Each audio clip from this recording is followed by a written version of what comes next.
I was just trying to scare the thief away, but suddenly when the doorbell rang, I got startled and pulled the trigger. My wife rushed into the living room and turned on the lights, and I saw the stranger I'd shot, blood pouring from his eye. My hands were shaking. Shortly after, the police arrived, and the sheriff recognized the intruder as a wanted criminal named Freddy. He told me not to worry, it was clearly self-defense. To close the case, I needed to go down to the station and give my statement. Sitting in the back of the police car, I couldn't believe I'd actually killed someone. When I got home, my wife and I collapsed on the floor, staring at the blood on the wall, not knowing what to do. Eventually, we started cleaning up the blood stains. By morning, the whole town had heard what happened. The sheriff told me that Freddy would be buried the next day, but I couldn't help wondering if he had any family. The sheriff said he had a father who was serving time in prison, but he was being released today, which made me uneasy. I had all the locks on our doors replaced with heavy-duty ones, but after receiving a call from an unknown number, I became nervous, and I was convinced it was the dead man's father. I didn't sleep at all that night and stayed in the living room until dawn. The next morning, I went to the cemetery, and as I sat in my car, an old man suddenly appeared beside the window. Quiet and peaceful, isn't it? I immediately knew it had to be Freddy's father, fresh out of prison, and what he said next terrified me. He mentioned my family and said,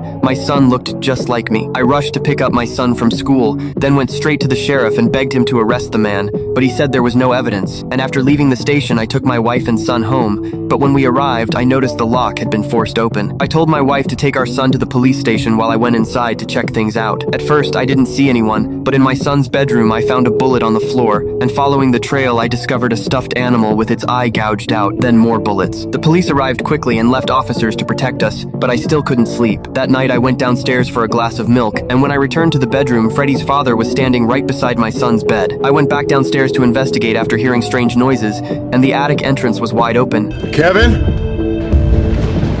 He's in the fucking house!